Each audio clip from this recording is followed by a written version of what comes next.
Oxygen പ്രാണവായു ശരീര കോശങ്ങളിലേക്ക് പിന്നെ ആവശ്യത്തിന് ലഭിക്കാതിരിക്കുക. അപ്പൊ പ്രാണവായു ലഭിച്ചില്ലെങ്കിൽ പിന്നെ എന്ത് ലഭിക്കും? രണ്ട് ഓപ്ഷനുള്ള ബോഡിക്ക്, ഏതർ ഓക്സിജൻ ഓർ ഹൈഡ്രോജൻ. അറിയോ? ക്യാൻസർ എന്ന് പറഞ്ഞാൽ it is a chronic hydrogenation. Oxygen കുറഞ്ഞെങ്കിൽ അവിടെ ഹൈഡ്രോജൻ കൂടിയേ പറ്റും. ഹൈഡ്രോജൻ കൂടിക്കഴിഞ്ഞാൽ ഓക്സിജൻ കുറഞ്ഞേ പറ്റും. അപ്പോ ഓക്സിജനേഷൻ കുറവാകുന്ന സമയത്ത് സംഭവിക്കുന്ന ഒരുപാട് രോഗങ്ങളിൽ ഏറ്റവും പ്രധാനപ്പെട്ടത് മാരകമായിട്ടുള്ള രോഗമായിട്ടാണ് ക്യാൻസറിനെ കാണുന്നത്.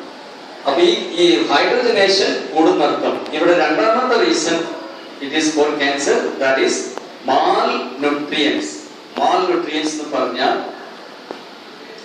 നമ്മൾ കഴിക്കുന്ന ഭക്ഷണം പോഷക സമൃദ്ധമാണെന്ന് നമുക്ക് ഒരു തെറ്റായ ധാരണ. ശരിയാണെന്നാണ് എല്ലാവരുടെയും ധാരണ, തിരുത്തൊന്നും വേണ്ട.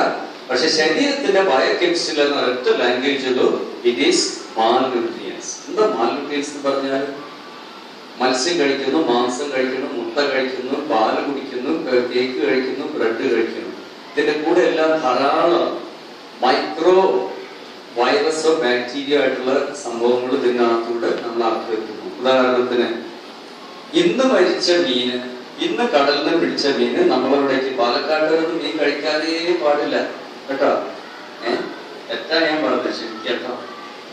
ഭക്ഷ്യവസ്തു അല്ല, മരിച്ച ഒരു സാധനം കഴിക്കുന്നതല്ല ഞാൻ പറയുന്നത്, ചീഞ്ഞു പോയ സാധനമാണ്.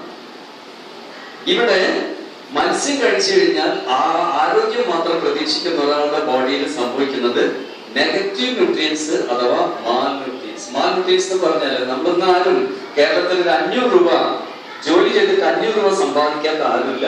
എല്ലാവർക്കും പോഷകാഹാര കുറവ് ഉണ്ടെന്ന് ഞാൻ പറഞ്ഞില്ല.